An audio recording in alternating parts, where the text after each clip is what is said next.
সুলাইমান আলাইহিস সালামকে বাদশাহী দান করেছে। কেমন বাদশাহী? উনি আল্লাহ তাআলার কাছে দোয়া করতেছে, রব্বি হাবলি মুলকান লা ইয়ামবাগি লি আহাদিম মিন বাদি ইন্নাকা আনতাল ওয়াহ্হাব। ওই আল্লাহ, আমাকে আপনি এমন রাজত্ব দান করেন যা আমার পরে আর কাউরে দিবেন না। যদিও সুলাইমান আলাইহিস সালাম মুসা আলাইহিস সালামের অনেক পরে, আমি ওই দিকে যাব না। দুনিয়াবি বাদশাহীও দান করছে। একটু খেয়াল দিয়ে কথাটা বুঝেন, একটা গোত্রের সবাই কিন্তু বাদশাহ হয় না। একটা গোত্রের সবাই বাদশাহ হয়, কিন্তু যদি কোনো গোত্র থেকে একজন বাদশাহ হয়, তাহলে তার ওই বাদশাহীকে তার গোত্রের সাথে জোড়ায়া দেওয়া হয়। যেমন দেখবেন, এই দুনিয়ায় অনেক গোত্র শাসন করেছে। উমাইয়ারা শাসন করেছে, উমাইয়া গোত্র। উমাইয়া গোত্রের সব মানুষ কিন্তু বাদশাহ ছিল না, কিন্তু বাদশাহ উমাইয়া গোত্রের হওয়ার কারণে বলা হয় যে উমাইয়া শাসক। আব্বাসী গোত্রের অনেকে সবাই কিন্তু বাদশাহ হয় নাই, খলিফা হয় নাই, কিন্তু খলিফা আব্বাসীয়দের মধ্যে হওয়ার কারণে বলা হয় আব্বাসীয় খলিফা। এটাও কিন্তু একটা সম্মানের বিষয়। আল্লাহ তাআলা এই দুনিয়াবি নেয়ামত তাদেরকে দান করেছে। সাথে সাথে মুসা আলাইহিস সালাম স্মরণ করায়া দিয়া বলেন, ওয়া আতাকুম মা লাম ইউতি আহাদাম মিনাল আলামিন। সাথে সাথে এমন কিছু নেয়ামত আল্লাহ তোমাদের দিছে যা বিশ্ববাসী আর কাউকে দেন নাই। মুসা আলাইহিস সালাম যখন বলতেছে এই কথাটা, ওই পর্যন্ত মানে ওর আগ পর্যন্ত দেয় নাই, দেয়ও তো নাই। কেমনে সমুদ্রের মধ্যে দিয়ে রাস্তা বানায়া ওদেরকে চলাচলের ব্যবস্থা করে দিছে। ওরা চিন্তা করেছে ঘরবাড়ি নাই, থাকমু কেমনে? আকাশের মেঘকে ওদের জন্য ছাদ বানায়া দিছে। এত মানুষ না খাইয়াই তো মরবো মনে হয়। আল্লাহ বলেন, না খাইয়া মরবি কেন? মারতে চাইলে তো ফেরাউনের হাতে মাইরা তো দিতাম, মর্যাদা বেশি হইতো। যেহেতু ওর হাতে মারি নাই, সাগরের মধ্য দিয়ে রাস্তা বানায় আনছি, না খাওয়াইয়া আমি আল্লাহ মারবো না। আসমানি খাবারের ব্যবস্থা আল্লাহ করে দিছে, সুবহানাল্লাহ বলে। এইরকম দামি দামি নেয়ামতের কথা মুসা আলাইহিস সালাম স্মরণ করায় দিয়া বলতেছে, এখন তো আল্লাহ তো একটা আদেশ দিছে। কি আদেশ? ইয়া কওমি দখুলুল আরদাল মুকদ্দাসাতাল্লাতী কাতাবাল্লাহু লাকুম ওয়ালা তারতাদ্দু আলা আদবারিকুম ফাতানকালিবু খাসিরিন। মুসা আলাইহিস সালাম বলতেছে, হে আমার সম্প্রদায়, তোমরা ওই পবিত্র শহরের মধ্যে ঢুকে পড়ো, পবিত্র জমিনের মধ্যে ঢুকে পড়ো। মুসা আলাইহিস সালাম বলতেছে, ওই পবিত্র জমিনের মধ্যে তোমরা ঢুকে পড়ো। কোন জমিন? বলে আল্লাতী কাতাবাল্লাহু লাকুম, যেই জমিনের মালিকানা আল্লাহ তোমাদের জন্য লিখে রেখেছে। তার মানে আগে জয়ের ঘোষণা আল্লাহ দিছে, সুবহানাল্লাহ বলে। শীতকে উপেক্ষা করে কোরআন সুন্নাহর মহব্বতে এই মজলিসে আসার বসার তৌফিক দিয়েছেন সে মহান মনিবকে খুশি করার জন্য মহব্বতের সাথে জবান খুলে অন্তর থেকে আমরা একবার কালিমাতুশ শুকর পাঠ করি, আলহামদুলিল্লাহ। অগণিত দুরুদ ও সালাম সৈয়দুল আম্বিয়া, আশরাফুল আম্বিয়া, খাতামুল আম্বিয়া, ইমামুল মুরসালিন, রহমাতুল লিল আলামিন, মুহাম্মাদুর রাসূলুল্লাহ সাল্লাল্লাহু আলাইহি ওয়াসাল্লামের উপর। আমি আপনাদের খেদমতে কোরআনুল কারীমের 2টা আয়াত তিলাওয়াত করেছি। আল্লাহ তাআলার কাছে তৌফিক চাই, আল্লাহ তাআলা অল্প সময়ে কিছু কথা আমাকে আপনাদের খেদমতে বলার তৌফিক দান করেন, যে কথাগুলো আমাদের সবার দুনিয়া এবং আখিরাতের জন্য কল্যাণকর হয়। সকলে বলি আমিন। আমি আপনাদেরকে বেশি সময় কষ্ট দিব না। 1 নাম্বার কারণ, শীতের প্রকোপ একটু বেশি। 2 নাম্বার, আমি তো উপরে সোফার মধ্যে বসে আছি, আমার শরীর তো গরম হইতেছে, কিন্তু আপনারা তো বসে আছেন ঠান্ডা জায়গায়, উপর দিয়েও ঠান্ডা, নিচেও ঠান্ডা। আসলে ডিজিটাল স্মার্ট হইতেছে তো এই জন্য সমস্যা। আগে কিন্তু মাহফিলগুলোর মধ্যে খেড় বিছাইয়া দিত, খেড় চিনেননি? এইগুলা দিলে হয়তো ভালো দেখা যায়, কিন্তু বসতে মন চায় না। আর ওইগুলা দিলে বসতে আর উঠতে মন চায় না। খেড় আছে নিচে, এই তো তাইলে সুন্দর হয়েছে, তাইলে তো আর সমস্যা নাই, এই সমস্যার সমাধান হয়ে গেছে। দ্বিতীয়ত, আপনারা তো ওয়াজ শুনতেছেন, আবার ওই কোনায় ওই যে লাইট জ্বালায়া ব্যাডমিন্টন খেলার জন্য রেডি হইতেছে। মনে মনে কইতেছে হুজুর কোন সময় শেষ করবো আর আমরা খেলা শুরু করব। খেলো লাইট জ্বালায়া, অসুবিধা নাই, কিন্তু তোমার নিজের কারেন্ট খরচ কইরা খেলো, চুরি কইরা খেলে গুনাহগারেও না। এই শীতকালীন এই খেলা ভালো, শরীর চর্চার জন্য ব্যাডমিন্টন খুব উপকারী। আমি নিজেই চিন্তা করতেছি যাওয়ার সময় কয় বাড়ি মাইরা যাবো। কিন্তু এই শীতকালীন এই খেলা রাতের বেলা খেলতে গিয়ে অধিকাংশ সময় মেন লাইনের কারেন্ট চুরি করে খেলে। কিন্তু একটু চিন্তা করেন, মনে করেন ওই লাইনে যেই জায়গায় কারেন্ট গেছে, যেই পাওয়ার হাউস বা যেই সাব স্টেশনে গেছে, ওইখান থেকে 10,000 মানুষের কারেন্ট বন্টন হয় ওই লাইন থেকে। এখন কেউ যদি ওই জায়গার থেকে একটু কারেন্ট চুরি করে, 10,000 গ্রাহকের হক নষ্ট করা হবে। কথা বুঝতে পারছেন? এই জন্য কারেন্টের লাইন অবৈধভাবে নিয়ে কেউ যদি ব্যাডমিন্টন খেলে, সরকারকে ফাঁকি দেওয়া হবে না, বরং ওই মানুষগুলো যাদের কাছে কারেন্টগুলো গেছে তাদের হক নষ্ট করা হবে। এ বিষয়গুলো আমরা খেয়াল রাখবো। আল্লাহ বুঝবার তৌফিক দান করেন। আপনারা জানেন রজব মাস শুরু হয়ে গেছে, আজকে রজব মাসের 2 তারিখ। রাসূলুল্লাহ সাল্লাল্লাহু আলাইহি ওয়াসাল্লাম বর্ণিত আছে, নবীজি রজব মাস আসলেই দোয়া করতেন, আল্লাহুম্মা বারিক লানা ফি রজব ওয়া শাবান ওয়া বাল্লিগনা রমাদান। আয় আল্লাহ, আপনি আমাদেরকে রজব শাবানের বরকত দান করেন, আমাদেরকে রমজান পর্যন্ত পৌঁছায়া দেন। সেই জন্য আমরা এই দোয়াটা আল্লাহ তাআলার কাছে বেশি বেশি করব, আল্লাহ যেন আমাদের হায়াতে বরকত দেয়। সাথে সাথে এই দোয়া যতবার করব, আমার মধ্যে ততবার ওই চিন্তা আসবে যে আমার রমজান আসতেছে, রমজানের প্রস্তুতি নিতে হবে, রোজা রাখতে হবে। ভালো কাজের জন্য যত প্রস্তুতি গ্রহণ করা হয়, ভালো ব্যবস্থাপনা প্রস্তুতি গ্রহণ করা হয়, ওই প্রস্তুতির কর্মগুলো সওয়াবের কাজ বলে বিবেচিত হয়। সুবহানাল্লাহ। সেজন্য দোয়াটা আমরা বেশি বেশি করব ইনশাআল্লাহ। সম্মানিত উপস্থিতি, পবিত্র কোরআনুল কারীমের সর্বাধিক পাঠিত সূরার নাম হলো সূরাতুল ফাতিহা। প্রতি নামাজের প্রত্যেক রাকাতে সূরা ফাতিহা লাগেই, এটা জামাতে পড়া হোক আর একাকী পড়া হোক। জামাতে যখন পড়া হয় ইমামের কেরাত, মুসল্লির কেরাত, নিজে যখন পড়া হয় নিজেই পড়ি আমরা। সূরা ফাতিহার অনেকগুলো নাম আছে। সূরা ফাতিহার অনেকগুলো নামের মধ্যে একটি নাম হলো সূরাতুদ দুআ। নাম কি বলেন? কেন? এই সূরার মধ্যে আল্লাহ তাআলা আমাদেরকে এমন কিছু দোয়া শিক্ষা দিয়েছেন, যেটা হলো দুনিয়ার সর্বশ্রেষ্ঠ এবং সর্বোত্তম দোয়া। সূরা ফাতিহার মধ্যে আমরা কি দোয়া করি? দোয়া যেটা করি সেটা হলো ইহদিনাস সিরাতাল মুস্তাকিম। আল্লাহ, আপনি আমাদেরকে সিরাতে মুস্তাকিমের উপরে পরিচালিত করেন। এর সাথে সাথে আল্লাহ তাআলার কাছে কিছু মানুষের পথ থেকে পানাহ চাই।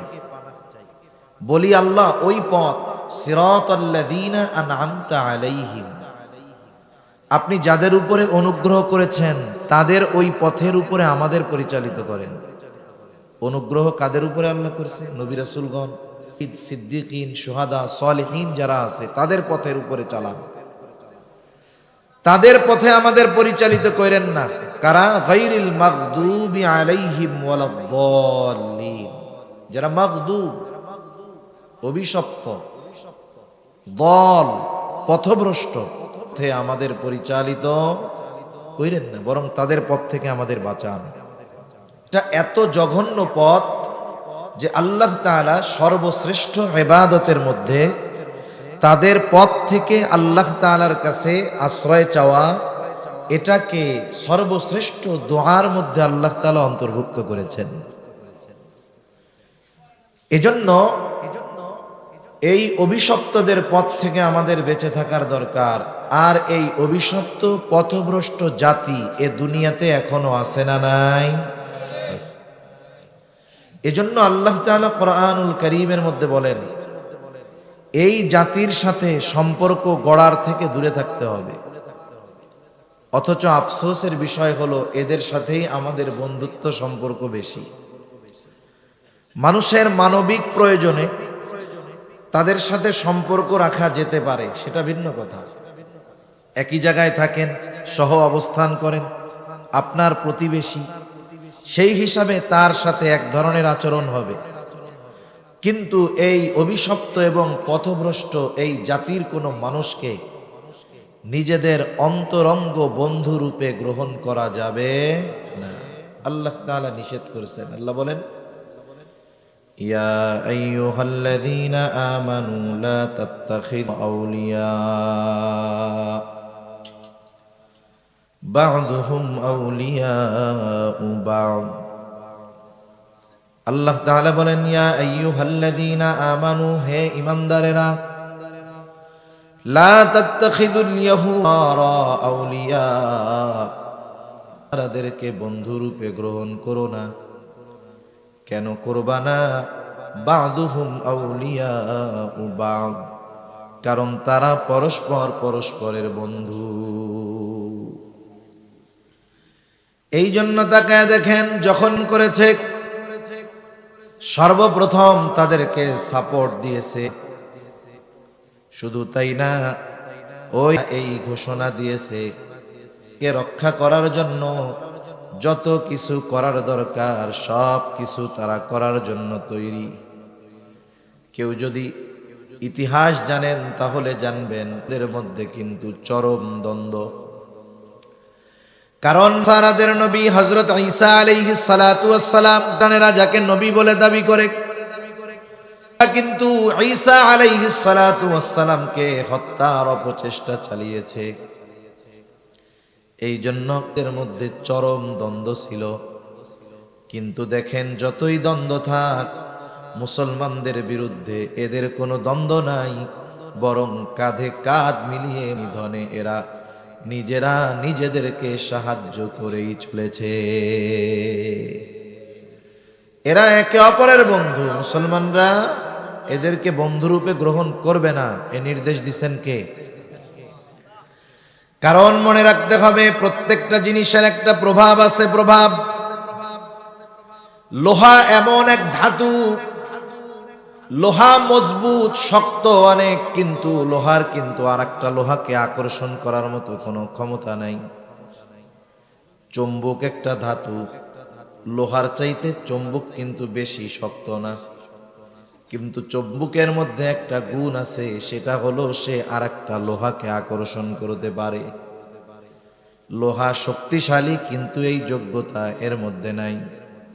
কিন্তু কোন লোহা যদি দীর্ঘ সময় চুম্বকের সাথে লাগায় রাখা হয়, ওই লোহাটাও একটা সময় চুম্বকের থেকে কিছু গুণ অর্জন করে। দেখা যায় ওই লোহাটাও আর একটা লোহাকে আকর্ষণ করার যোগ্যতা অর্জন করে। এটা হলো সোহবতের কারণে হয়, একসাথে থাকার কারণে হয়। যখন কোন মুসলমান একজন আরেককে বন্ধুরূপে গ্রহণ করবে, একসাথে থাকবে, চলবে, বন্ধুত্ব করবে, এমনি প্রয়োজন সে ভিন্ন কথা। দোকানদার আপনি যায় তার থেকে মাল জিনিস কিনলেন টাকা দিয়ে, কোনো অসুবিধা নাই। অমুসলিমের দোকান থেকে কিনলেন, অসুবিধা নাই। তবে কথায় কথা যেহেতু আসলো, খবরদার, এখন থেকে যারা মিষ্টি বানায় অমুসলিম, এদের দোকানের মিষ্টি কিন্তু খাওয়া যাবে না। কেন বলেন হুজুর খাওয়া যাবে না, জায়েজ নাই? আমি বলি জায়েজ অনেক কিছুই আছে, সব জায়েজ আমল করা যায় না। একজন থুতু ফেলছে, থুতু বুঝেন তো? আপনাদের এদিক কি বলে? থুতুই তো কয়। এখন স্যাপ বা থুতু যা বলেন বলেন, মনে করেন একজন এই জায়গায় স্যাপ ফেলাইছে, জায়গাটা পরিষ্কার, টিস্যু দিয়া ধুয়ে টুয়ে দিছে, স্যাপ ফেলাইছে সে, যে স্যাপ ফালাইছে ওরে যদি কই যে স্যাপটা তো ফালাই দিলেন, এখন চাইটা খান, এই স্যাপ যদি খায়, স্যাপ কিন্তু হারাম না, তাইলে হারাম যেহেতু না, এটা খাইলে গুনাহ হবে বলেন? তার মানে কেউ যদি খায়, এটা খাওয়া জায়েজ আছে। এখন বলেন তো, এই জায়েজ কাম আপনাদের কাউরে যদি ডাক দেই যে একজন এদিক আসেন, এই জায়গায় স্যাপ ফালান, স্যাপ ফালাইলেন, এখন বললাম এই যে পকেট থেকে 1000 টাকার নোট, এটা খালি চাটা দিয়ে আবার খাইবেন, আপনারা কি বলবেন? হুজুর আপনারে 10,000 টাকা দিব, আপনি খান। আমারে 10,000 দিলেও তো আমি এই জায়েজ কাজ করব না। আর আপনি যখন কইবেন হুজুর আমারে আপনি 1000 টাকা দিয়ে এই কাম করাইতে চান, তাহলে দেখেন সব জায়েজ কাজ করা যায় না। অমুসলিমের দোকান থেকে মিষ্টি কিনা খাবেন, এটা জায়েজ আছে, কিন্তু মানুষের কিছু গায়রাত আছে, রুচিশীলতার বিষয় আছে। এজন্য আমি আমার ব্যক্তিগতভাবে অমুসলিম, আমি কোনো ধর্মকে টার্গেট করে বলতেছি না, কারা হবে এটা আপনারা এমনিই বুঝবেন। অমুসলিমদের দোকান থেকে আমি কখনো মিষ্টি টিষ্টি এসব খাই না, এটা আমার ব্যক্তিগত রুচিতে বাদে। কিন্তু যখন ফেসবুকের মধ্যে দেখলাম যে এই মাসে মোল্লাদের 20 লিটার গোমূত্র খাওয়াই দিছি, তারা নিজেরা ফেসবুকে পোস্ট দিছে, আপনারা দেখছেন কেউ এই ছবিটা? দেখছেন? নিজেরাই পোস্ট দিছে যে আমরা এই মাসে 20 লিটার গরুর মুত খাওয়াইছি। হাই হাই, সাথে সাথে নাকি গোবরও কিছু খাওয়াইছে। তা এই ধারা তারা অব্যাহত রাখতে বলছে আমাদেরকে খাওয়ানোর জন্য। এখন বলেন, ওরা যেহেতু এই কাজ করে, আগে শুনতাম, এখন ওরা আত্মস্বীকৃতি দিল যে হ্যাঁ আমরা এই কাজ করি, ঠিক না? এখন বলেন তো, এই নাপাক খাওয়া আমাদের জন্য ঠিক হবে? এখন আমরা তো এই বিষয়ে পরিপূর্ণ, আগে সংশয় সন্দেহ ছিল, এখন নিশ্চিত হইলাম যে ওরা এই কাজ করে। তাহলে ওই ধরনের খাবার খাওয়ার দ্বারা ঈমান দুর্বল হবে। আগে ছিল রুচির বিষয়, এখন হয়ে গেছে ঈমানি গায়রতের বিষয়, ঠিক কিনা? আবার দেখবেন অনেক সময় দোকানদার মুসলমান মিষ্টি বানায় অমুসলিমরে দিয়া। আমি এই দোকানগুলো মিষ্টি কিনতে গেলে জানাশোনা আছে কয়েকটা, আমি আগে দেখি যে আসলে মিষ্টি বানায় যে আল্লাহর বান্দা, সে কে? মুসলমান মালিক হইলেই হবে না, কম পয়সায় যখন কারিগর পায় ওদেরকে দিয়া বানাবে।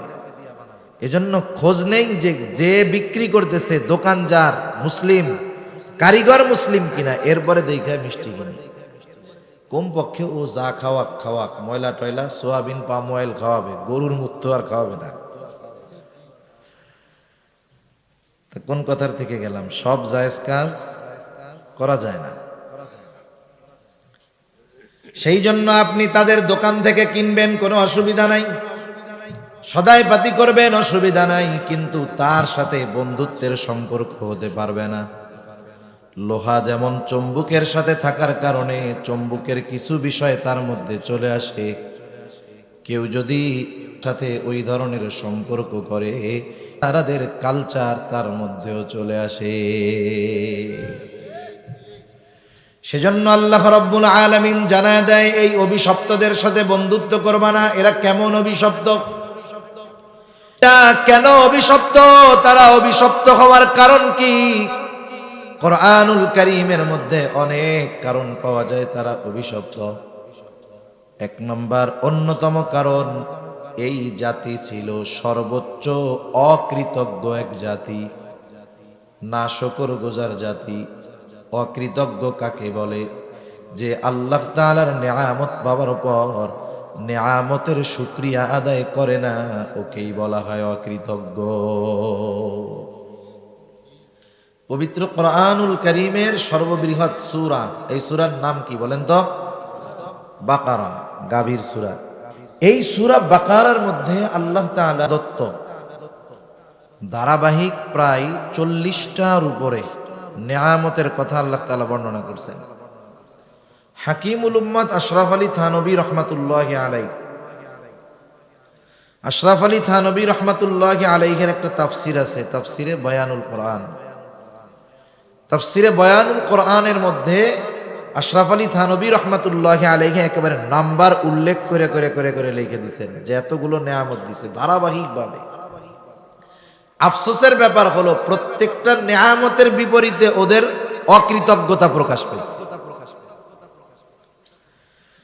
আল্লাহ রাব্বুল আলামিন ওদেরকে নেয়ামত দিয়েছে, আর ওরা সর্বোচ্চ অকৃতজ্ঞতার পরিচয় দিয়েছে। কত কত নেয়ামত আল্লাহ তাআলা ওদেরকে দিয়েছেন, অগণিত নেয়ামত দিয়েছেন। হযরত মূসা আলাইহিস সালাতু ওয়াস সালামকে যখন আল্লাহ তাআলা বললেন, ও পয়গম্বর মূসা, নবীরা যেই জায়গায় যায় আগে সেই জায়গায় মসজিদ বানায়। আল্লাহ তাআলা যখন আদম আলাইহিস সালামরে দুনিয়ায় পাঠাইছেন, উনি প্রথম নিজের ঘর না বানাইয়া আগে বানাইছেন আল্লাহর ঘরে, ইবাদতের ঘর।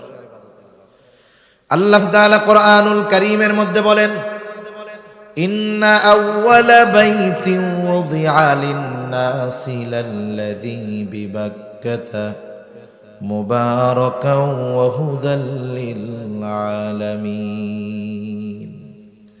আল্লাহ তাআলা বলেন, ইন্না আউওয়ালা বাইতিন ওয়াদিআ লিন-নাস, মানুষের জন্য সর্বপ্রথম যেই ঘর বানানো হয়েছে, উদিআ লিন-নাস লাল্লাযী বিবাক্কাতা, সেটা বাক্কায় অবস্থিত।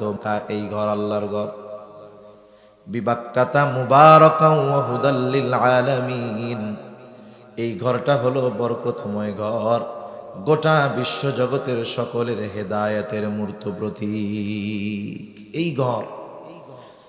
আবার ইব্রাহিম আলাইহিস সালাম, ওনার জন্মস্থান ছিল হলে হিজরত করে রাসূল আকরাম সাল্লাল্লাহু আলাইহি ওয়াসাল্লামকে প্রশ্ন করা হলো, ইয়া রাসূলুল্লাহ, দুনিয়ার মধ্যে সর্বপ্রথম মসজিদ কোনটা? রাসূল আকরাম সাল্লাল্লাহু আলাইহি ওয়াসাল্লাম বলেন, সর্বপ্রথম মসজিদ হলো মসজিদুল হারাম। এরপরে প্রশ্ন করা হইল, এরপরে কোনটা? তিনি বললেন, এরপরে হইল মসজিদুল আকসা। এই দ্বিতীয় ঘর কে নির্মাণ করেছে? এটা নির্মাণ করেছেন হযরত ইব্রাহিম আলাইহিস সালাম। ইব্রাহিম আলাইহিস সালাম এই ঘর নির্মাণ করছে। হিজরত করে আসছেন ফিলিস্তিন, ওইখানে ওনার ইসমাইল আলাইহিস সালামের বংশধর হইছে হলো বাইতুল্লাহ, মক্কায়। ইসমাইল আলাইহিস সালামের পরে আর কোনো নবী নাই, একবারে শেষ নবী মুহাম্মদুর রাসূলুল্লাহ সাল্লাল্লাহু আলাইহি ওয়াসাল্লাম। আর ইসহাক আলাইহিস সালাম থেকে নিয়ে ধারাবাহিকভাবে নবী। ইসহাক আলাইহিস সালামের ছেলের নাম ইয়াকুব আলাইহিস সালাম। ইয়াকুব আলাইহিস সালামের ছেলে ছিল 12 জন। কয়জন? 12 জন। এই 12 জনের মধ্যে একটা ছেলের নাম ছিল ইহুদা অথবা ইয়াহুজা। উনি বড় সন্তান অথবা চতুর্থ সন্তান। এই সন্তানের নাম অনুসারে এটা প্রসিদ্ধ হয়েছে বেশি। মুসা আলাইহিস সালামের মাধ্যমে ধর্ম বিশ্বব্যাপী বেশি প্রসিদ্ধি লাভ করছে। ইয়াকুব আলাইহিস সালামের আরেক সন্তানের নাম ইউসুফ আলাইহিস সালাম। ইউসুফ আলাইহিস সালামের ঘটনা আপনাদের জানা আছে। ইউসুফ আলাইহিস সালাম বাকি 11 ভাই, বাকি 10 ভাই হত্যা করার নিয়ত করলো। একজনের পরামর্শ অনুযায়ী যখন তাকে কুয়ার মধ্যে ফালায় দেওয়া হলো, বণিক দল পানি তুলতে গিয়া বালতি যখন ফালায়, ইউসুফ আলাইহিস সালাম বালতির সাথে উপরে উঠে আসছে। তাকায় দেখে, আরে সুন্দর, কত সুন্দর চেহারা।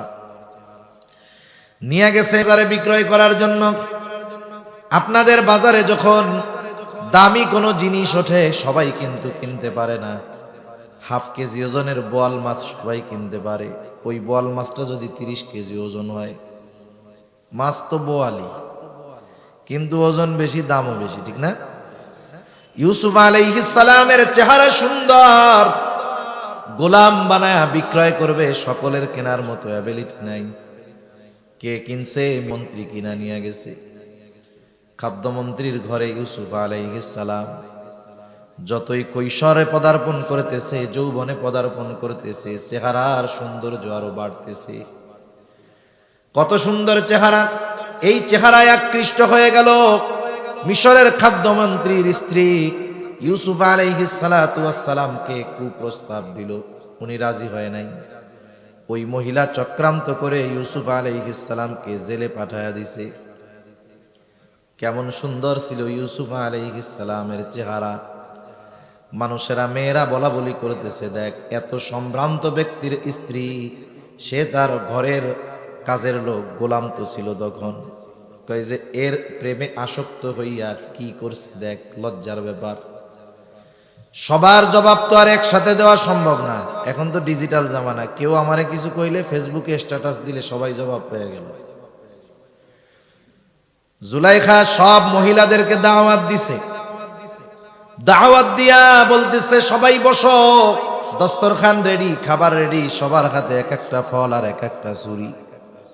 বলতেছে তোমাদেরকে যখন বলবো তখন তোমরা ছুরি দিয়া ফল কাটা শুরু করবা। এইবার সবাই প্রস্তুত। ইউসুফ আলাইহিস সালামকে তাদের সামনে আনা হলো। সবাই ইউসুফ আলাইহিস সালামের দিকে তাকায়া আছে। এইবার জুলাইখা নির্দেশ দিছে তোমাদের হাতের ছুরি দিয়া ফল কাটতে শুরু করো। মহিলারা সব তন্ময় হয়ে ইউসুফ আলাইহিস সালামের দিকে তাকায়া আছে।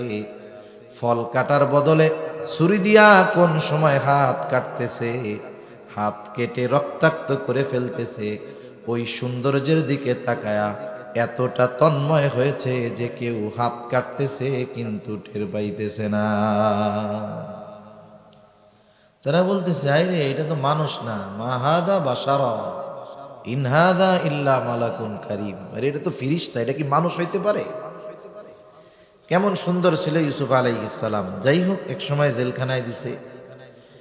বাদশাহ স্বপ্নে দেখছে, সেই স্বপ্নের ব্যাখ্যা করছে, ওই ব্যাখ্যা কইরাই এক সময় ইউসুফ আলাইহিস সালাম হয়ে গেছে। যেই সময় ইউসুফ আলাইহিস সালাম পরিচালনা করতেছেন ওই সময় আশেপাশের সব দেশে দুর্ভিক্ষ, সব জায়গায় দুর্ভিক্ষ।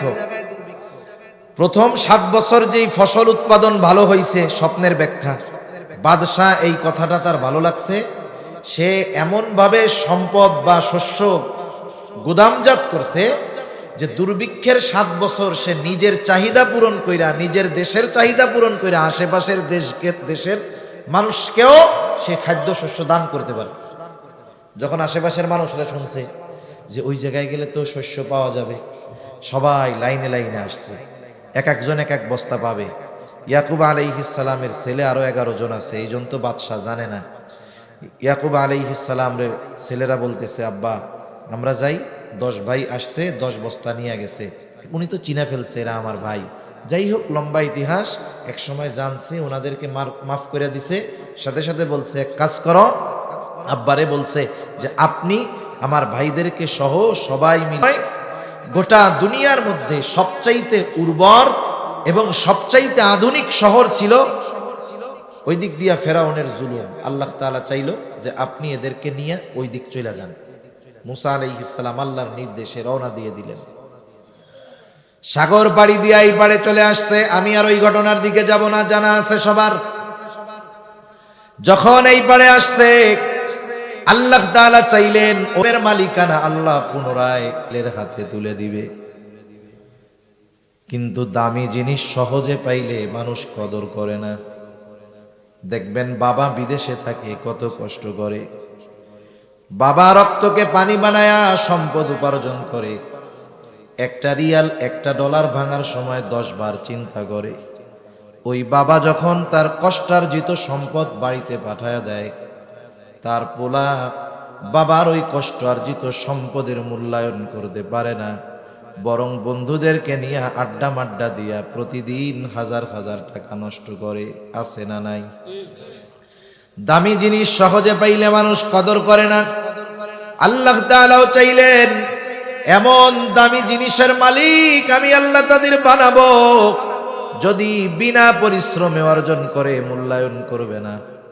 আল্লাহ তাআলা মুসা আলাইহিস সালামকে বললেন, পয়গম্বর আমি ওদেরকে কর্তৃত্ব দিব, কোনো সন্দেহ নাই, তবে শর্ত হইল ওই শাসন করতেছে তাদের বিরুদ্ধে লিদে করতে হবে, জেহাদ করতে হবে, তবে ঠকবে না, এরাই জিতবে, কোনো টেনশন নাই। মুসা আলাইহিস সালাতু ওয়াস সালাম তাদেরকে জানাইলেন হবে। সাথে সাথে 12টা গোত্র ছিল, 12 গোত্র থেকে 12 জন প্রতিনিধিকে পাঠায় দিলেন, যাও ওরা খবর নিয়ে আসো। যখন কোথাও কোনো সেনাবাহিনী পাঠানো হয় যাবে, গোয়েন্দাদের আগে পাঠানো হয়, দেখে আসো অবস্থা কেমন। 12 জন যখন ওই শহরের দরজা দিয়া ঢুকছে, বলেন তো আপনাদের এলাকায় যদি চাইনিজ কোনো মানুষ আসে অথবা অন্য মানুষ আছে, আপনারা কি চিনতে পারবেন? চিনবেন না যে এটা আমাগো এলাকার লোক না। ওই 12 জন যখন শহরের দরজা দিয়ে ঢুকছে, তখন শাসন করত আমালিকা গোত্র। এদের পূর্বপুরুষ বড় শক্তিশালী ছিল, ওরাও বড় শক্তিশালী ছিল। একটা লোক দেখছে যে ওই যে 12 জন, এরা তো আমাদের এলাকার লোক না। এত শক্তিশালী ছিল আমালিকা গোত্রের এক একজন। ওই এক ব্যক্তি একা গিয়া 12 জনকে বেঁধে বাদশার কাছে নিয়ে গেছে। একজন কয়জন রে বাইন্ধা ফেলছে? 12 জন রে। এখন বাদশার কাছে নিয়ে গেছে। এরা তো বিন্দেশী লোক, গুপ্তচর, গোয়েন্দা টোয়েন্দা হইতে পারে, কি করা যায়? কয়েকজন বাদশাকে পরামর্শ দিছে, বাদশাহ এক কাজ করেন, এদের ছেড়ে দেন। কি বলো, ছেড়ে দিব কেন? বলে ছেড়ে দিলে লাভ হইল, এরা তো আমাদের কি শক্তি জানতে পারছে যে একজনই 12 জনরে প্যাকেট করে ফেলছে। তা ওরা গিয়া যখন ওদের কওমের লোকের কাছে বলবে যে ওরা কিন্তু এরকম শক্তিশালী, তাহলে এই খবর পেয়ে ওরা ভয়ে আমাদের দেশ স্বপ্নেও আক্রমণ করতে চাইবে না। বাদশার কথাটা ভালো লাগছে, বাদশাহ ছেড়ে দিছে ওদের। এখন ওরা গিয়া মুসা আলাইহিস সালামের কাছে রিপোর্ট পেশ করছে যে এলাকা তো ভালো, জমিন খুব উর্বর, শহরটাও চমৎকার, কিন্তু সমস্যা হইল ওরা এত শক্তিশালী, ওরা একজন আমাদের 12 জনরেই প্যাকেট করে দিছে। তা মুসা আলাইহিস সালাম বললেন, শোনো, তোমরা এদের কাছে গিয়ে ওই শহরের যত ফজিলত আছে সব বলবা, কিন্তু ওরা যে এত শক্তিশালী এটা শুধু গোপন রাখবা। আমরা মানুষ, আমাদের অভ্যাস কি জানেন? আমাদের যেটা মানা করে ওইটা না করলে ভাল লাগে না। 2 জন ছাড়া বাকি 12 জন তাদের প্রত্যেকের গোত্রের কাছে গিয়া বলছে, মুসা আমাদের কাদের সাথে বলে জানো? একজনেই কিন্তু 12 জনের প্যাকেট করে দিছে। এমনিই তো ও রাজি না, যখন শুনছে এত শক্তিশালী, কয় এই যে বসলাম, মরব তো করবো না। মুসা আলাইহিস সালাম টেনশনে পড়ে গেছে, কি করা যায়? অনেক সময় আছে না, আপনি একজনের একটা কথা বললেন কিন্তু সে শুনে না, তখন আপনি কি করেন? এই দেখ, আমি তোরে কত ভালোবাসি, আমি তোরে ওই দিন এইটা কিনে দিছিলাম, ওই বিপদে পড়ছিলি তোরে বাঁচাই দিছিলাম, এই উপকার তোর করছিলাম, তুই আজকে আমার এই কাজটা কইরা দে। মানে একজনকে একটা বিষয় আদেশ করার আগে ওই ব্যক্তির ব্যাপারে আপনার যদি কোনো অনুগ্রহ থাকে স্মরণ করায়া দিলেন, তাইলে কি হইতে পারে? ওই যে আগে এত উপকার করছে, তাইলে এই লোকটার কাজটা কইরা দেই। মুসা আলাইহিস সালাম তাদেরকে নির্দেশ দেওয়ার আগে আল্লাহ প্রদত্ত যেই নেয়ামতগুলা তারা পেয়েছে সেগুলোর কথা স্মরণ করায়া দেয়। সেই কথাই আল্লাহ তাআলা বলেন, ওয়াইদ ক্বালা মুসা লিকওমিহি ইয়া কওমি যকুরু নি'মাতাল্লাহি আলাইকুম إذ جعل فيكم أنبياء وجعلكم ملوكا وآتاكم ما لم يؤت أحدا من العالمين। আল্লাহ তাআলা বলেন, মুসা আলাইহিস সালাতু ওয়াস সালাম তার সম্প্রদায়কে বলতেছে, ওয়াইদ ক্বালা মুসা লিকওমিহি ইয়া কওমি যকুরু নি'মাতাল্লাহি আলাইকুম, হে আমার সম্প্রদায়, ওই নেয়ামতগুলোর কথা স্মরণ করো যেগুলো আল্লাহ তাআলা তোমাদেরকে দান করেছে। কি নেয়ামত দিয়েছে? আল্লাহ তাআলা বলেন, ইদ জাআলা ফীকুম আম্বিয়া, যিনি তোমাদের মধ্য থেকে অনেক নবী প্রেরণ করেছে। রাসূলুল্লাহ সাল্লাল্লাহু আলাইহি ওয়াসাল্লাম বলেন, কখনো নবী শূন্য হয় নাই। যখনই তাদের মধ্য থেকে একজন নবী পরপারে চলে গেছে, একজন নবী যখন ইন্তেকাল করেছে, আল্লাহ তাআলা আরেকজনকে নবুয়ত দিয়ে ওই শূন্য স্থান আল্লাহ পূরণ করে দিয়েছে। একেবারে ঈসা আলাইহিস সালাম পর্যন্ত বনি ইসরাইল কখনো নবী শূন্য হয় নাই। বলেন তো, আপনাদের এলাকায় বিভিন্ন বংশ গোত্র আছে নাকি? কি কি বংশ গোত্র আছে আপনাদের? দু একটা নাম বলেন। চৌধুরী, শেখ, তালুকদার, সরকার, একটা বংশ আছে না? ঘুমাসতেছে নাকি আপনাদের? তাকবীর দেন, নারায়ে তাকবীর। আমি তো আবার গরম দিয়ে কথা কইতে পারি না, এই শীতের রাত্রে গরম না দিলে হয় নাকি? কিন্তু ঠান্ডা মাথায় যা বলতেছি বুঝতেছেন তো? শীত কি বেশি লাগতেছে? এই বেশি লাগলেই তো ভালো হইতো, তাড়াতাড়ি যাওয়া যাইতো। এখন মনে করেন তালুকদার গোত্রে 20 জন বিসিএস ক্যাডার আছে। বিসিএস ক্যাডার বুঝেন তো? কয়েকজন আছে সচিবালয়ে, কয়েকজন আছে প্রশাসনে, কয়েকজন আছে পুলিশে, আবার কয়েকজন আছে মনে করেন যে অন্যান্য জায়গায়। বলেন তো কোন বংশে যদি 20 জন বিসিএস ক্যাডার থাকে, ওই বংশের হেডামটা কি? কিছু কইলেই কইছি না, তালুকদার বংশের বলা 20টা কিন্তু বিসিএস ক্যাডার। নেয়ামত মনে করে কি করে না? নেয়ামত মনে করে না যে আমরা আমাদের বংশে এতগুলো বিসিএস ক্যাডার আছে। কেউ যদি জিজ্ঞাসা করে যে তোমার বাড়ি কোথায়, তাই চিনেন নাই? ওই যে ওই গ্রামে বাড়ি, যেই গ্রামের তালুকদার বংশে 20টা বিসিএস ক্যাডার আছে। গ্রামের নাম বলার আগে বলে যে ওই বংশের বলা আমি। দুনিয়ার মানুষ যদি তাদের বংশে দুনিয়াবি উচ্চ শিক্ষিত সম্মানিত ব্যক্তি থাকে, গর্ব মনে করে নিজেকে, নিজে না হইলেও নিজের বংশের লোক। বলেন তো যেই বংশে ধারাবাহিকতার ক্রমান্বয়ে নবী আসছে, তাইলে এটা কত বড় নেয়ামত, কত বড় সৌভাগ্যের ব্যাপার। মূসা আলাইহিস সালাম সেই কথাই বলেন যে আল্লাহ তাআলা তোমাদের বংশে নবী পাঠিয়েছেন, আর আমার আপনার নবী বলে কোনো নবী শূন্য হয় নাই। কত বড় পরলৌকিক নেয়ামত। আল্লাহ তাআলা শুধু যে পরলৌকিক নেয়ামত দিয়েছেন তা নয়, আল্লাহ তাআলা বলেন ওয়াজআলাকুম মুলুকা, সাথে সাথে আল্লাহ তাআলা তোমাদের দুনিয়ার বাদশাহী দান করছে। সুলাইমান আলাইহিস সালামকে বাদশাহী দান করেছে। কেমন বাদশাহী? উনি আল্লাহ তাআলার কাছে দোয়া করতেছে, রব্বি হাবলি মুলকান লা ইয়ামবাগি লি আহাদিম মিন বাদি ইন্নাকা আনতাল ওয়াহ্হাব। ও আল্লাহ, আমাকে আপনি এমন রাজত্ব দান করেন যা আমার পরে আর কাউরে দিবেন না। যদিও সুলাইমান আলাইহিস সালাম মূসা আলাইহিস সালামের অনেক পরে, আমি ওই দিকে যাব না। দুনিয়াবি বাদশাহীও দান করছে। একটু খেয়াল দিয়ে কথাটা বুঝেন, একটা গোত্রের সবাই কিন্তু বাদশাহ হয় না। একটা গোত্রের সবাই বাদশাহ হয়, কিন্তু যদি কোনো গোত্র থেকে একজন বাদশাহ হয়, তাহলে তার ওই বাদশাহীকে তার গোত্রের সাথে জোড়ায়া দেওয়া হয়। যেমন দেখবেন এই দুনিয়ায় অনেক গোত্র শাসন করেছে। উমাইয়ারা শাসন করেছে, উমাইয়া গোত্র।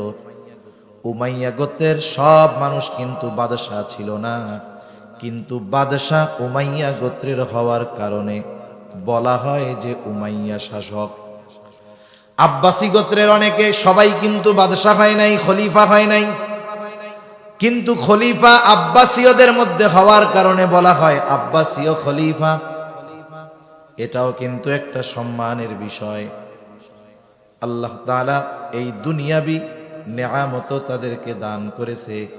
সাথে সাথে মূসা আলাইহিস সালাম স্মরণ করায়া দিয়া বলেন ওয়া আতাকুম মা লাম ইউতি আহাদাম মিনাল আলামিন। সাথে সাথে এমন কিছু নেয়ামত আল্লাহ তোমাদের দিছে যা বিশ্ববাসী আর কাউকে দেন নাই। মূসা আলাইহিস সালাম যখন বলতেছে এই কথাটা ওই পর্যন্ত, মানে ওর আগ পর্যন্ত দেয় নাই, দেয়ও তো নাই। কেমনে সমুদ্রের মধ্যে দিয়ে রাস্তা বানায়া ওদেরকে চলাচলের ব্যবস্থা করে দিছে। ওরা চিন্তা করেছে ঘরবাড়ি নাই, থাকমু কেমনে? আকাশের মেঘকে ওদের জন্য ছাদ বানায়া দিছে। এত মানুষ না খাইয়াই তো মরবো মনে হয়। আল্লাহ বলেন না খাইয়া মরবি কেন? মারতে চাইলে তো ফেরাউনের হাতে মাইরা তো দিতাম, মর্যাদা বেশি হইতো। যেহেতু ওর হাতে মারি নাই, সাগরের মধ্য দিয়ে রাস্তা বানায় আনছি, না খাওয়াইয়া আমি আল্লাহ মারবো না। আসমানি খাবারের ব্যবস্থা আল্লাহ করে দিছে। সুবহানাল্লাহ বলেন। এইরকম দামি দামি নেয়ামতের কথা মূসা আলাইহিস সালাম স্মরণ করায় দিয়া বলতেছে, এখন তো আল্লাহ তো একটা আদেশ দিছে। কি আদেশ? ইয়া কওমি দুখুলুল আরদাল মুকদ্দাসাতাল্লাতী কাতাবাল্লাহু লাকুম ওয়ালা তারতাদ্দু আলা আদবারিকুম ফাতানকালিবু খাসিরিন। মূসা আলাইহিস সালাম বলতেছে, হে আমার সম্প্রদায়, তোমরা ওই পবিত্র শহরের মধ্যে ঢুকে পড়ো, পবিত্র জমিনের মধ্যে ঢুকে পড়ো। মূসা আলাইহিস সালাম বলতেছে, ওই পবিত্র জমিনের মধ্যে তোমরা ঢুকে পড়ো। কোন জমিন? বলে আল্লাতী কাতাবাল্লাহু লাকুম, যেই জমিনের মালিকানা আল্লাহ তোমাদের জন্য লিখে রেখেছে। তার মানে আগে জয়ের ঘোষণা আল্লাহ দিছে। সুবহানাল্লাহ বলে। এখন তোমাদের কাম হইল খালি তোমরা ওই জমিনে ঢুকবা, ওরা যত শক্তিশালী হোক কোনো টেনশন নাই। তবে একটা কাজ করবা না, সামনের দিক যাবা তো যাবা, পেছনের দিকে ফিরবা না। ওয়ালা তারতাদ্দু আলা আদবারিকুম ফাতানকালিবু খাসিরিন। যদি পেছনের দিকে ফিরো তোমরা ক্ষতিগ্রস্তদের অন্তর্ভুক্ত হয়ে যাইবা। কত দরদ নিয়ে আগাম জয়ের সুসংবাদ দিয়ে মূসা আলাইহিস সালাম তাদেরকে ওই জমিনে প্রবেশ করার জন্য অনুরোধ করলেন, আদেশ করলেন। কিন্তু ওই যে আগে 10 জন আইসা কি কইছিল রে, খবরদার, একজন কিন্তু 12 জনের প্যাকেট করে ফেলছে। এরা কতটা অবাধ্য! আল্লাহ তাআলা, আল্লাহর রাসূল, আল্লাহ নির্দেশ দিছে, সেইটা না মেনে ওই 10 জনের কথা মনে রাইখা জবাব দিচ্ছে মূসা আলাইহিস সালামের কথার। কি বলতেছে? এইবার ওরা বলে, ক্বালু ইয়া মূসা ইন্না ফিহা কওমান জাব্বারিন। মূসা, ওইখানে এক শক্তিশালী সম্প্রদায় আছে যাদের একজনই 12 জনরে সাইজ করে ফেলে। ইন্না লান নাদখুলাহা হাত্তা ইয়াখরুজু মিনহা ফাইন ইয়াখরুজু মিনহা ফাইন্না দাখিলুন। ও মূসা, আপনি আমাদেরকে যত কিছুই বোঝান না কেন, কাজ হবে না। আমরা ততক্ষণ পর্যন্ত ওই জায়গায় প্রবেশ করব না। ওয়া ইন্না লান নাদখুলাহা হাত্তা ইয়াখরুজু মিনহা, যতক্ষণ না ওই জাতি ওইখান থেকে বাহির না হয়। ফাইন ইয়াখরুজু মিনহা ফাইন্না দাখিলুন, যদি ওরা ওই আমালিকা গোত্র ওখান থেকে বের হয়ে যায়, ফাঁকা মাঠ যদি পাই তাইলে গোল দিমু। যদি পায়, ওরা না থাকে তাইলে, ওরা যদি বের হয়ে যায় তাইলে আমরা যাব। ওরা যতক্ষণ আছে, ইন্না লান নাদখুলাহা, কখনোই আমরা ওইখানে প্রবেশ করব না। এখন বলেন, আপনি একজনরে এত আবেগ নিয়ে, দরদ নিয়ে, মোহব্বত নিয়ে বললেন যে এই কাজটা করো, ও করলো না, তখন দুঃখ লাগবে না? মূসা আলাইহিস সালাম চিন্তা করতেছে, আরে আগাম জয়ের সুসংবাদ দিলাম, আল্লাহর এত নিয়ামতের কথা স্মরণ করাই দিলাম, এরপরেও এদের কেমন আচরণ। অনেক সময় দেখবেন বাবা ছেলেরে বুঝাইতেছে, কিন্তু ছেলে বুঝে না। রাগের ঠেলায় বাপ কি কয়, ধুর, তোর যা মন চাইতি কর তো, যা। এখন বাপ চলে গেছে অন্যদিক, এবার চাচা আইসা বলে, এই তোর বাপ না, এরকম আচরণ করে। এখন মূসা আলাইহিস সালাম বুঝানো শেষ, কাম হয় নাই। ওই যে পাঠাইছিল 12 জন, কয়জন? 12 জনের মধ্যে 2 জন ছাড়া বাকি 10 জন তো ফাঁস করে দিছে। ওই 2 জন হলো, একজন হলো ইউশা ইবনে নুন, আর একজন হলো কালেব ইবনে ইউফানা। এই 2 আল্লাহর বান্দা, এরা একনিষ্ঠ আল্লাহর বান্দা ছিলেন। পরবর্তীতে ইউশা আলাইহিস সালামকে আল্লাহ নবুয়ত দান করছে। এইবার ওই 2 ব্যক্তি সবাইকে বুঝাইতেছে।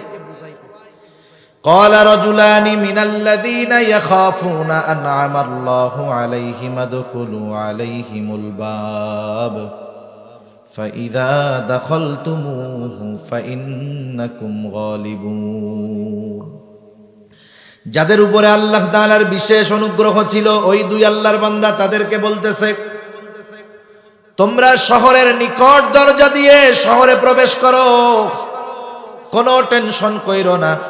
ফাইদা দাখালতুমুহু ফাইন্নাকুম গালিবুন, তোমরা শুধু ওই দরজা দিয়ে ঢুকবা, তোমাদেরকে ওই শক্তিশালী গোত্রের বিরুদ্ধে বিজয়ী যিনি করবেন তিনি কে? ফাইদা দাখালতুমুহু ফাইন্নাকুম গালিবুন, খালি ঢোকো আর তোমরা বিজয়ী হবা। ওয়া আলাল্লাহি ফাতাওয়াক্কালু ইন কুনতুম মুমিনিন। আরে তোমরা না মুমিন, আল্লাহর উপরে ভরসা রাখো। তোমরা যদি মুমিন হও, আল্লাহর উপরে ভরসা করে প্রবেশ করো, তোমরাই বিজয়ী হবা। মানুষের অবস্থা হলো এইরকম। মনে করেন ছোট বাচ্চা খাবার টাবার খায় না, মা বারবার বুঝায় যে আব্বা খাও, আব্বু খাও, ছেলে বলে না আমি খাবো না। বাচ্চাদের নিয়ম হইল ওই টাইমে যদি আরো তেল মারেন ও আরো বেকা হবে বেশি। এখন বাপ যায়া বলে আব্বা খাও, পোলা মনে মনে করে মা বুঝাইয়া খাওয়াইতে পারলো না, আব্বা যদি বুঝাই ফেলে কাম হবে নাকি, এবার আরো বেকা হইছে। ইসরায়েল চিন্তা করে মিয়া নবী বুঝাইয়া পারলো না, আর তোমরা আমাদের বুঝাইয়া ফেলবা। হ্যাঁ, এবার জবাব আরো কঠোর। ওরা বলতেছে ক্বালু ইয়া মূসা ইন্না লান নাদখুলাহা আবাদাম মা দামু ফিহা। ও মূসা আপনি শুনে নেন, ইন্না লান নাদখুলাহা আবাদাম মা দামু ফিহা। ওই জাতি যতক্ষণ ওইখানে অবস্থান করবে ততক্ষণ আমরা কখনোই ওইখানে প্রবেশ করব না। মূল কথা হইল আমরা ঢুকবো কিন্তু পারবো না।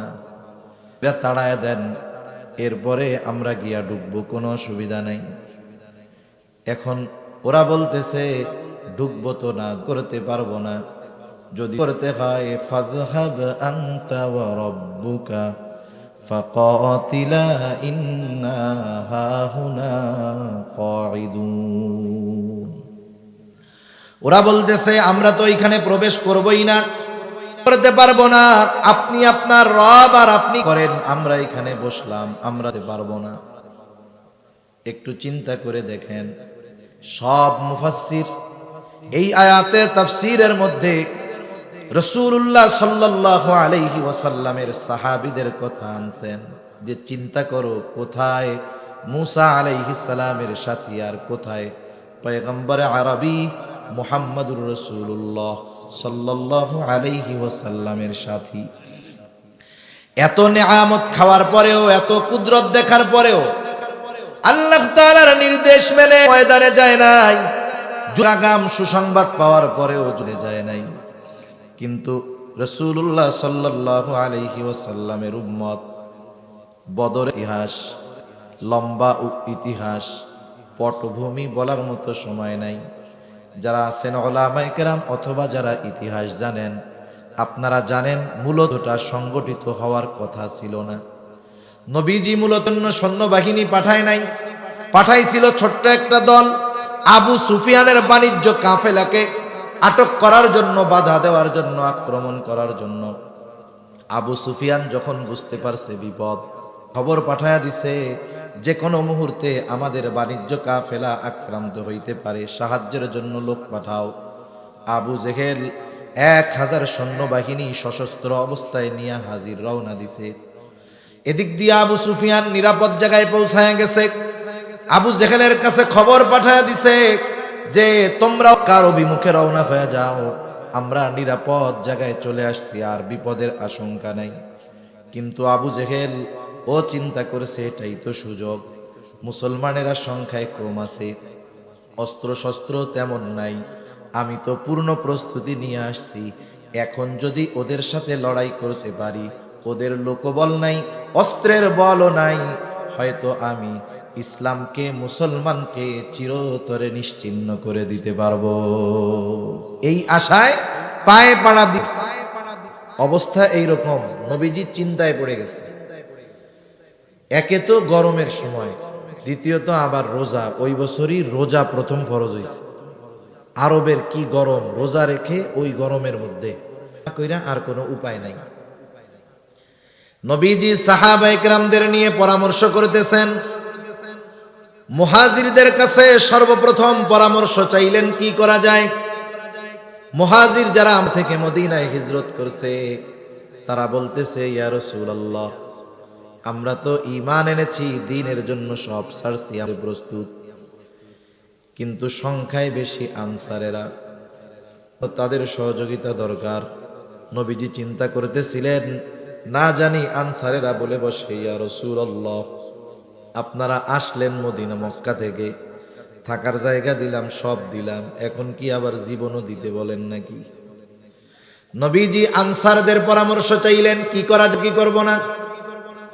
আনসারদের মধ্য থেকে সাদ বিন মুআজ রাদিয়াল্লাহু তাআলা আনহু দাঁড়ায় গেল।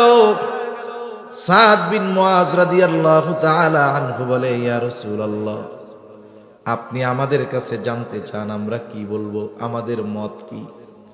আপনি শুনেন, আপনি যদি আমাদের আর যদি শুধু নির্দেশ দেন, তোমরা সবাই সমুদ্রের মধ্যে ঝাঁপায়া পড়ো। ইয়া রাসূলুল্লাহ, আপনি নির্দেশ দেওয়ার পরে আমাদের দিকে তাকায়া দেখবেন, আপনার এই নির্দেশ আমরা এমন ভাবে পালন করব, আপনি তাকায়া দেখবেন আপনার নির্দেশের পরে একটা মানুষও সাগরের তীরে দাঁড়ায় নাই, আপনি নির্দেশ দেওয়ার সাথে সাথে সকলে সমুদ্রের মধ্যে ঝাঁপায়া পড়বে। আপনি আমাদের মত চাইতেছেন, আমরা তো আপনার কথা মানার জন্য এরকম তৈরি। আরেকজন বলে, ইয়া রাসূলুল্লাহ, আমরা আপনার সামনে পেছনে ডানে বামে চতুর্দিকে অবস্থান নিয়ে করব। ইয়া রাসূলুল্লাহ, আপনি তাকায়া দেখবেন, আমাদেরকে আপনি সন্তুষ্ট হয়ে যাবেন। সংখ্যা হইল ৩১৩ জন, তলোয়ার আছে ১০০টা, ঘোড়াও নাই, কিচ্ছু নাই, প্রচন্ড গরমের মধ্যে রোজা রেখে ৩১৩ জন তৎকালীন দুনিয়ার সর্বাধুনিক সমরাস্ত্রে সুসজ্জিত ১,০০০-এর বিরুদ্ধে লড়াই করার জন্য রওনা হয়ে গেছে। সংখ্যায় হলো ৩ ভাগের ১ ভাগ, অস্ত্র আছে ১০ ভাগের ১ ভাগ, কিচ্ছু নাই। কিন্তু এদের ইমানি পাওয়ার এমন ছিল, ওই ৩১৩ জনের ইমানি পাওয়ার এমন ছিল, ওই সময় যদি গোটা দুনিয়ার সব শক্তি তাদের বিরুদ্ধে লড়াইয়ে নামতো, ওই ৩১৩ জনের ইমানি শক্তির সামনে তারা তছনছ হয়ে যাইত। মুফাসসিরিনে কেরাম বিষয়টা আনছেন এই জন্য যে নবীজির আদেশ পালনার্থে সাহাবায়ে কেরাম কেমন ছিলেন। এই জন্যই তো আল্লাহ সুবহানাহু ওয়া তাআলা পবিত্র কোরআনুল কারীমের মধ্যে সাহাবায়ে কেরামের প্রশংসা বর্ণনা করছে। আল্লাহ তাআলা বলেন, মুহাম্মাদুর রাসূলুল্লাহ ওয়াল্লাযীনা মাআহু আশিদ্দাউ আলাল কুফফার রুহামাউ বাইনাহুম তারাহুম রুকআন সুজ্জাদান ইয়াবতাগুনা মিন ফাদলিল্লাহ ইয়াবতাগুনা ফাদলাম মিনাল্লাহি ওয়া রিদওয়ানা سيماهم في وجوههم من أثر السجود ذلك مثلهم في التوراة ومثلهم في الإنجيل মুহাম্মদ সাল্লাল্লাহু আলাইহি ওয়াসাল্লামের এই সঙ্গীরা দুনিয়ায় আসার আগে আল্লাহ তাআলা এদের প্রশংসা তাওরাতের মধ্যে করেছেন, ইনজিলের মধ্যে করেছেন। আর আমরা যখন খুলি শুধু বদনাম, ঠিক না? আর আল্লাহ তাআলা এই সাহাবায়ে কেরাম এরা দুনিয়ায় আসার হাজার হাজার বছর আগে মুসা আলাইহিস সালামের উপর নাজিল হয়েছে তাওরাত, ঈসা আলাইহিস সালামের উপর নাজিল হয়েছে ইনজিল। ওই তাওরাত ইনজিলের মধ্যে এই আবু বকর, ওমর, উসমান, আলী রাদিয়াল্লাহু তাআলা আনহুম সহ যত সাহাবায়ে কেরাম আছে সবার প্রশংসা আল্লাহ তাআলা করছে, সুবহানাল্লাহ। এজন্য পবিত্র কোরআনুল কারীমের ছোট্ট একটা সূরা, সূরা কাউসার, আল্লাহ তাআলা বলেন, ইন্না আ'তাইনাকাল কাউসার, আমি আপনাকে কাউসার দান করেছি। তা কাউসারের তাফসীর আপনারা শুনছেন। কাউসার অর্থ যে শুধু যে হাউজে কাউসার তা না। কাউসারের মূল ব্যাখ্যা মুফাসসিরিনে কেরাম বলেন, কাউসার মানে হলো আমি আপনারে অতি বেশি বেশি দিছি। কাউসারের ব্যাখ্যায় মুফাসসিরিনে কেরাম বলেন, নবীজির সাথী সাহাবী সঙ্গী এরাও কাউসার, কারণ এমন একদল সঙ্গী নবীজিকে আল্লাহ তাআলা দিয়েছে যা গোটা দুনিয়ার কোন পয়গম্বর এমন কোন সঙ্গী সাথী পায় নাই, সুবহানাল্লাহ। আল্লাহ তাআলা স্বয়ং প্রশংসা করেছেন তাদের। তাদের উপরে যে আল্লাহ সন্তুষ্ট এটা আমাদের না জানাইলেও হইতো, কিন্তু আল্লাহ তাআলা জানাইছেন রাদিয়াল্লাহু আনহুম ওয়া রাদু আন। দেখেন, তাদের উপরে যে আল্লাহ সন্তুষ্ট এ কথাটা জানানোর জন্য আগে আল্লাহ বলতেছেন যে আমি আল্লাহ ওদের উপরে আগে সন্তুষ্ট, ওরাও আমার উপরে সন্তুষ্ট। আল্লাহ যে সন্তুষ্ট এই কথা আগে আল্লাহ বলতেছে, এইটা বলতেছে না যে ওরা আমার উপরে রাজি খুশি এই জন্য আমিও ওদের উপরে রাজি খুশি, বরং আল্লাহ বলতেছেন যে আমি ওদের উপরে রাজি খুশি, এটা আগে বলছেন আল্লাহ। তা যাই হোক, ওই দিক গেলে আর এক আলোচনার মধ্যে চলে যাবে। মুসা আলাইহিস সালামের সাথীরা বলতেছে ফাযহাব আনতা ওয়া রাব্বুকা ফাকাতিলা ইন্না হাহুনা কাঈদুন। মুসা, আপনি আর আপনার রব গিয়েন, আমরা এখানে বসলাম, নড়তে চড়তে পারবো না। বলেন তো, এই কথা শোনার পরে মুসা আলাইহিস সালামের কষ্ট লাগবে কি লাগবে না? এত কষ্ট লাগছে, মুসা আলাইহিস সালাম আল্লাহর কাছে দোয়া করে বলে ক্বালা রাব্বি ইন্নী লা আমলিকু ইল্লা নাফসি ওয়া আখি ফাফরুক বাইনানা ওয়া বাইনাল কওমিল ফাসিকিন। মুসা আলাইহিস সালাম বলতেছে, ও রব, ইন্নী লা আমলিকু ইল্লা নাফসি ওয়া আখি, আমি আমার নিজের উপরে আর আমার ভাইয়ের উপরে ছাড়া আর কারো উপরে আমার নিয়ন্ত্রণ নাই। ওই দুইজনও এদের মধ্যে শামেল, এরা ছাড়া আর কারো উপরে আমার নিয়ন্ত্রণ নাই, ওরা আমার কথা শোনে না, মানে না।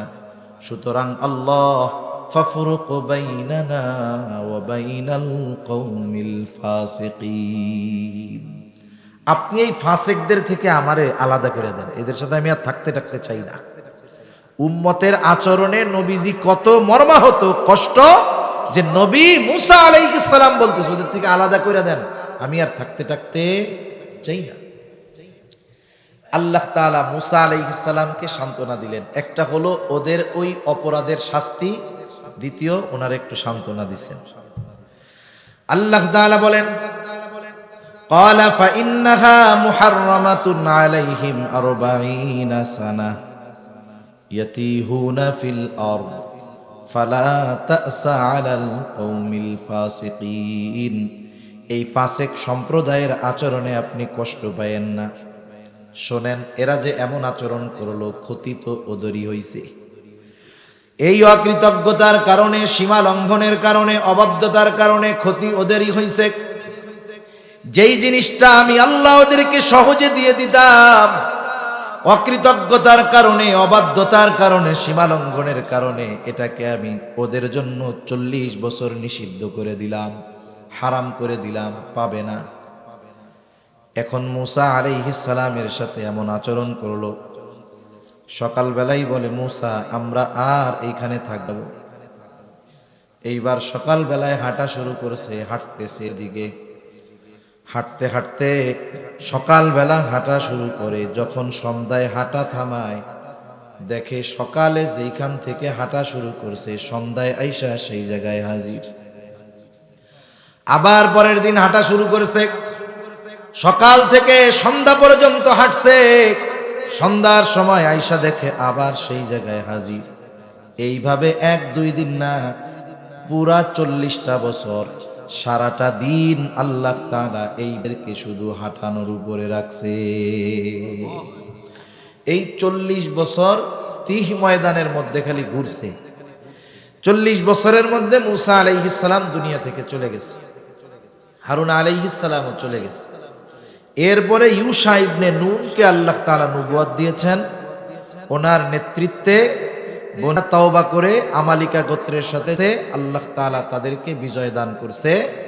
এরপরে দীর্ঘকাল ব্যাপী বনি উত্থান পতনের ইতিহাস আছে, একবার দুড়ানি খাইছে আবার আসছে, এভাবে করতে করতে সর্বশেষ খ্রিস্টীয় প্রথম শতাব্দীতে চূড়ান্তভাবে থেকে তাদেরকে বাহির করে দেওয়া হয়েছে। একেবারে 2000 বছর প্রায় ওরা ঢুকতে পারে নাই। ঠিক ওদের মনে কি ঢোকার ইচ্ছা ছিল না? ছিল। ওই ইচ্ছা ওরা পূরণ করেছে 20ম শতাব্দীর শুরুতে, দ্বিতীয় বিশ্বযুদ্ধের পরে। তাই সাথে সাথে মুসলিম নামধারী মুনাফিকদের গাদ্দারির কারণে ভূমিতে পুনরায় বসতি স্থাপনের সুযোগ পেয়েছে, ঠিক কিনা বলেন? এজন্য সম্মানিত উপস্থিতি, মুসলিম উম্মার সম্পর্ক আছে, এটা মনে করার সুযোগ নাই